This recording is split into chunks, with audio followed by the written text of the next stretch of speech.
We begin with the story of a shadowy multimillionaire who has declared a holy war against the United States. To some in the Islamic world, he is a hero. To the United States government, though, he is a terrorist, a real threat to the lives of U.S. troops.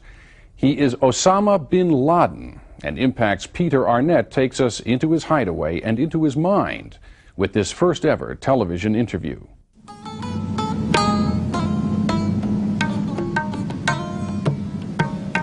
Amidst these remote mountains of Afghanistan are the various hiding places of one of the world's most wanted men,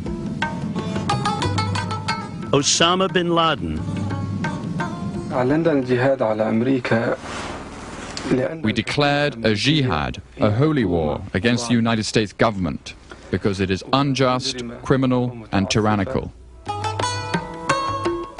The U.S. State Department calls him one of the most significant financial sponsors of Islamic extremism in the world.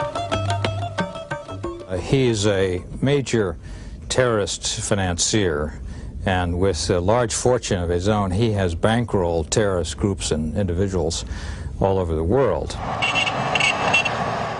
The State Department links the 41-year-old bin Laden to Ramzi Youssef, alleged mastermind of the World Trade Center bombing, New York.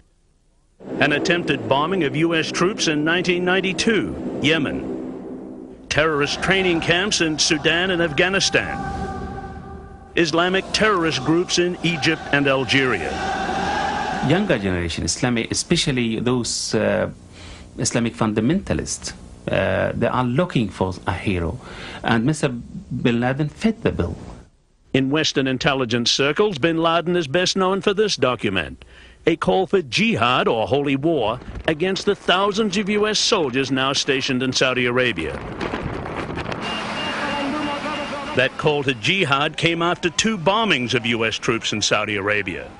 The first in Riyadh in 1995, 7 dead.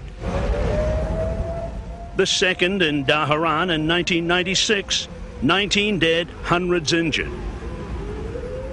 To support his holy war, sources estimate bin Laden has up to $500 million. To execute the jihad, bin Laden has thousands of committed followers inside Saudi Arabia. They are either direct followers, taking direct command and order from bin Laden, or they are small cells and groups who believe bin Laden is a godfather. His message is almost like a religious order. Most of those followers fought alongside bin Laden in an earlier jihad, the 1980s war in Afghanistan against the Soviet Union. Afghanistan drew thousands of volunteers like these from around the Islamic world. They learned how to handle weapons and explosives. They became known as the Afghan Arabs. Osama bin Laden left his comfortable life in Saudi Arabia to become a leader of the Afghan Arabs. Informed estimates put their numbers between 12,000 and 20,000 men. Bin Laden's victories against the Soviets were well publicized in Saudi Arabia. Because of that, a lot of people wanted to participate in jihad, and they thought that Osama is an important figure. But he was not only willing to put his money, but he actually gone there himself and fought himself and get hurt. After the Afghan war, bin Laden became disillusioned with the Saudi regime, deeming it insufficiently Islamic. He moved to Sudan. 5 years later, under U.S. and Saudi pressure, bin Laden was expelled from Sudan. A year ago, bin Laden took refuge here in Afghanistan. Afghanistan is perhaps the only country in the world that will accept him. Our quest to meet bin Laden begins in Peshawar, Pakistan, and then across the Khyber Pass to Jalalabad, Afghanistan, where we wait for several days. Finally, bin Laden's media advisor arrives. We are allowed to take our lights and sound equipment, but not our camera. There have been assassination attempts against bin Laden, and his security force worries our camera might contain a tracking device that would give away his location. The interview will be conducted with their camera. As best as we can reconstruct it, this is the route that we took to meet bin Laden. We are put in a minivan with curtained windows and drive west. As night falls, we move to a four-wheel drive vehicle that makes its way up a rough mountain path past checkpoints manned by heavily armed men. We are searched and electronically scanned to ensure that we're not carrying a tracking device. About 5,000 feet up is a small hut. We are allowed about an hour and a half with bin Laden. We have submitted questions in advance. He agrees to answer most of them, but does not allow follow-up questions. Mr. bin Laden, you have declared a jihad against the United States. Can you tell us why?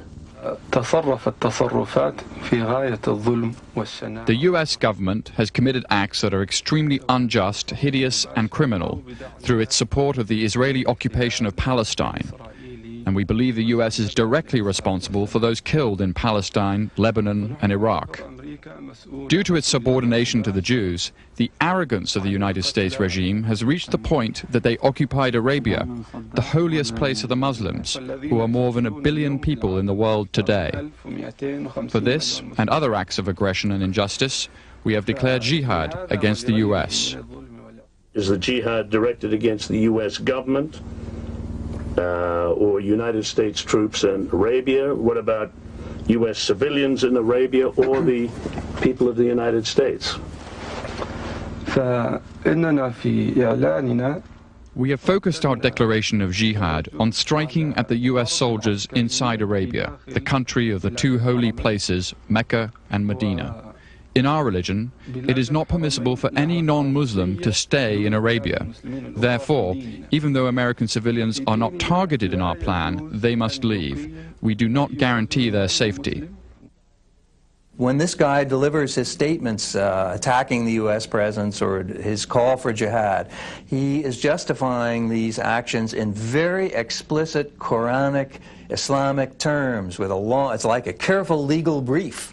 The U.S. government charges bin Laden with supporting terrorist activities throughout the Middle East.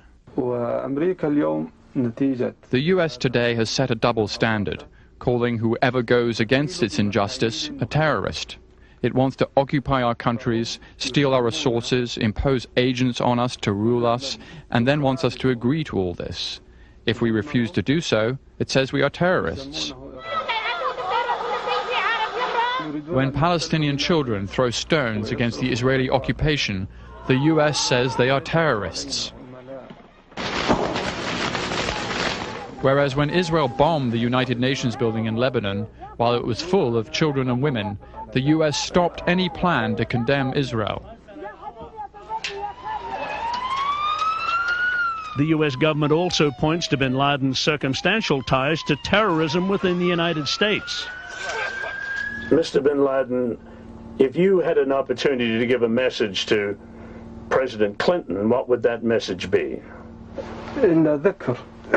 Mentioning the name of Clinton provokes disgust and revulsion. The president has a heart that knows no words. A heart that kills hundreds of children definitely knows no words. Our people in Arabia will send him messages without words, because he does not understand words. If there is a message that I may send through you, I address the mothers of the American troops. To these mothers I say, if they are concerned for their sons, then let them object to the US government's policy.